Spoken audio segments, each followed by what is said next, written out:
आज ही खबर मिली है कि आपके पश्चिम चंपारण के बगहा में वो उत्तर प्रदेश से आए हुए 5000 लोग एक वाल्मीकि नगर कॉन्स्टिट्यूएंसी में 5000 यूपी के मतदाता, उनका नाम बिहार की मतदाता सूची में शामिल है इस एसआईआर के बावजूद।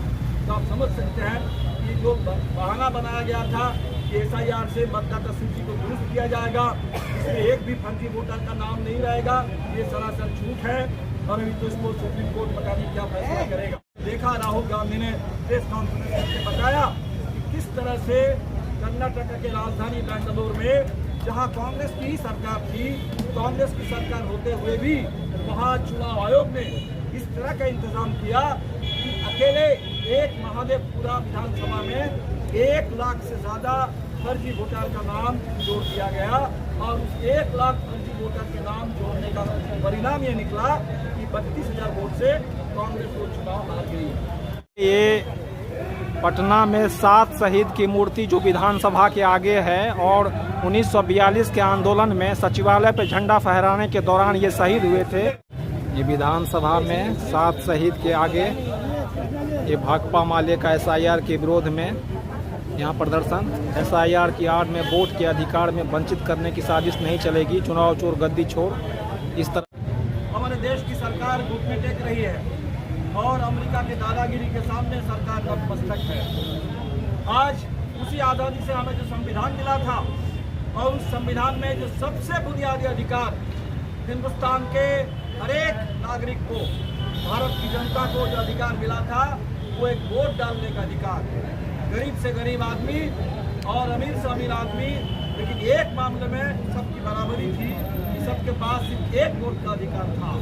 और आज हमारा वो वोट के अधिकार खतरे में है। जो एसआईआर का हमला बिहार पर चल रहा है, उस हमले में ये 3 महीने का हमला है।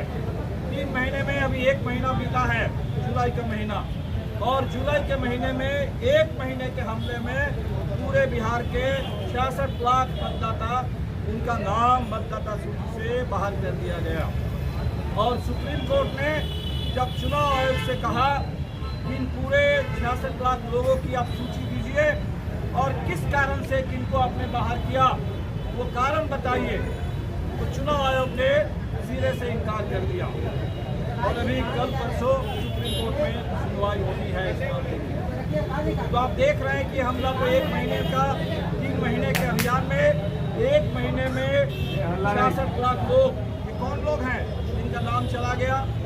मान लेते हैं कि कुछ लोग होंगे जो वाकई गुजर गए होंगे, लेकिन इस मामले में भी आप देखेंगे कि पूरे बिहार के समाज में जो गैर बराबरी है, अगर आप गरीब हैं, अगर आप दलित जाति से आते हैं, अगर आप अति पिछड़े समाज से आते हैं, अगर आप मुस्लिम हैं, अगर आप महिला हैं, तो बहुत संभव है कि जिंदा रहते हुए भी आपको मृत घोषित कर दिया जाएगा। और ऐसा हुआ है, ऐसे बहुत सारे केसेस हमारे सामने मिले हैं। और अगर आप प्रभुत्वशाली समाज के उस हिस्से से आते हैं, तो ये भी संभव है कि गुजरने के बाद भी, 5 साल 10 साल गुजरने के बाद भी आपका नाम आज भी वोटर लिस्ट में बना रहे, ऐसा भी आप लोग देख रहे हैं। हमने देखा कि बड़े पैमाने पर बिहार के मजदूरों को जो कमाने के लिए बेहतर मजदूरी की तलाश में बिहार से बाहर जाते हैं मजबूरी में, उन तमाम ऐसे 35-36 लाख लोग, उनको बाहरी बता दिया गया, ये आप बिहार के नहीं रहे, ये सारे लोग अब बिहार से बाहर जा चुके हैं और इसीलिए मतदाता सूची से भी उनका नाम एक-एक करके बाहर किया जा रहा है।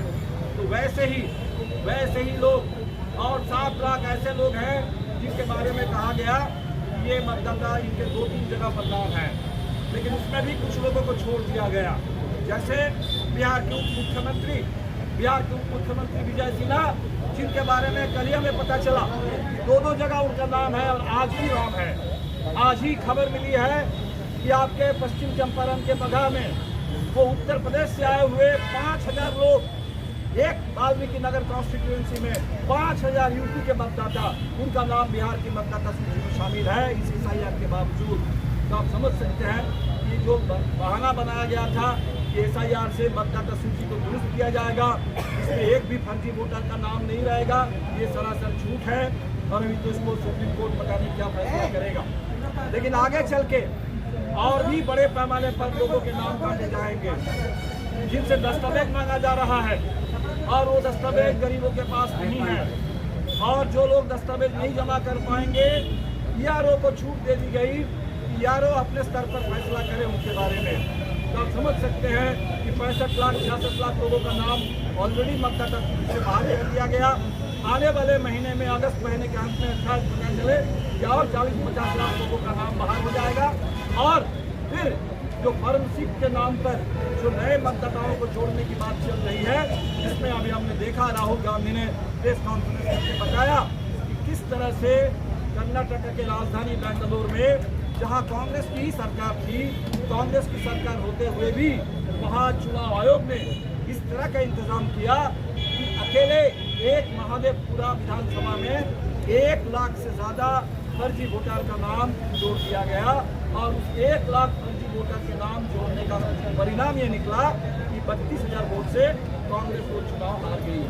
वैसे ही जगह जगह की कहानी है, हरियाणा में, महाराष्ट्र में, उत्तर प्रदेश में, कर्नाटका में, और इसके बल पर चुनाव को चुराकर आज पूरी सरकार बनी।